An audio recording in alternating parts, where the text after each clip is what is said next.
Oh, hey there. I'm a Church Bulletin. I was printed Thursday, and a volunteer put me together and stacked me up with all the others. I was carried into this room earlier this morning, and then I was handed to you. But that was just one small part of my story. I'd like to tell you a little more. If there's one part of me that everyone always looks at, it has to be the order of worship. We all want to know what comes next.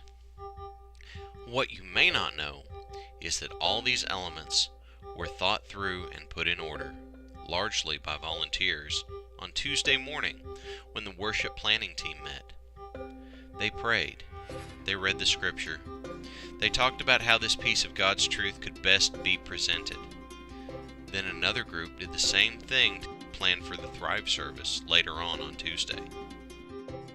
There are always some musical groups listed in my order of worship. You might hear these volunteers sing an anthem, or play guitar, or ring a handbell. They didn't just put that together this morning. They rehearsed it, often weeks beforehand, to get ready for this one moment on a Sunday morning. And do you know why you're able to hear them?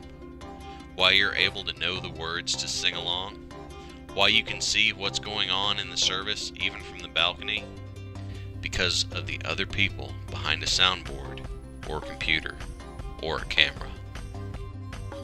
You see, in my order of worship where we share prayer time together in the service, that's such a great time. But prayer actually happens constantly through the whole service too, in a quiet back room. And prayer is sprinkled throughout the rest of the bulletin too, if you look closely. Then there's the note at the bottom of the order of worship that you might glance right over.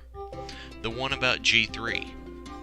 While most of the congregation spends time in prayer together, listens to scripture and the message, and sings a final song, volunteers are upstairs leading children in the very same activities on the very same topics, geared towards kids. Oh, are the kids too young for G3? Many of them are playing and learning in the childcare room. But there's more to me than the order of worship. There are always announcements about upcoming events that take up 2 whole pages inside, and then a calendar and prayer concerns on the back. You always see Sunday school on that calendar. There are great volunteers who lead classes during that time, and many people walk into class with coffee or a cookie, food set out earlier in the morning by more volunteers. This summer, you may not have even noticed the children's Sunday school class leaving the building some mornings. Those volunteer teachers have been helping the kids volunteer their summer to service on Sunday mornings, assisting and appreciating important organizations in the community.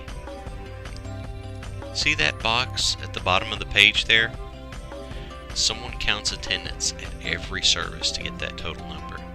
And those numbers about the offering, you put your contribution in the plate, but then it gets delivered to volunteers who count it and sort it carefully each week.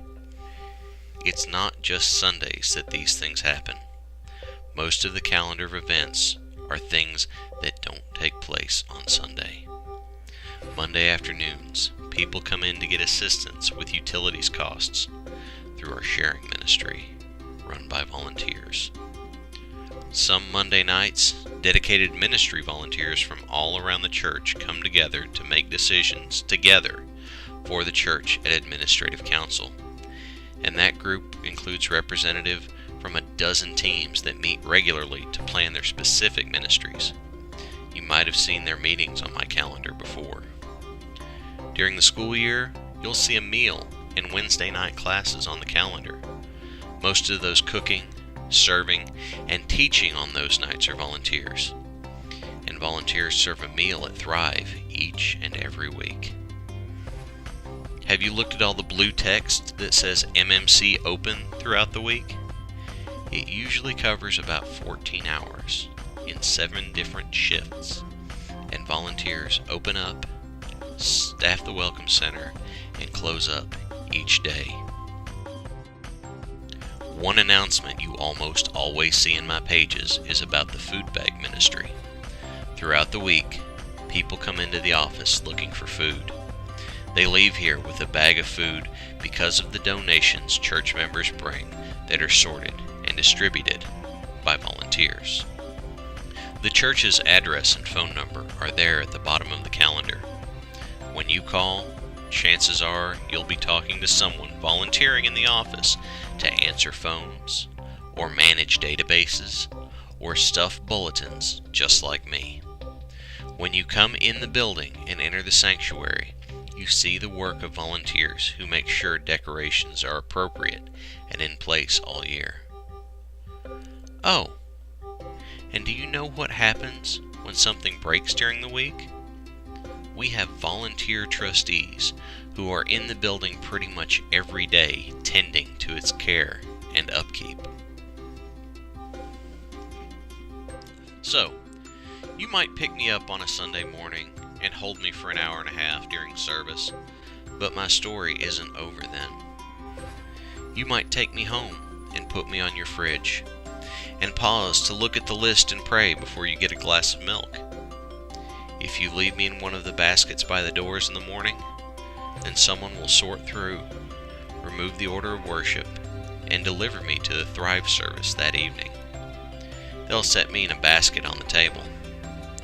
Oh yeah, and someone came in Sunday morning to help set up those tables. So that's some more of my story that you may not have heard before.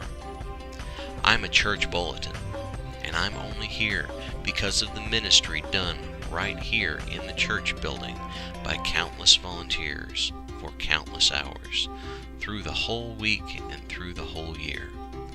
So thank you for getting me here today, and there's always room for more.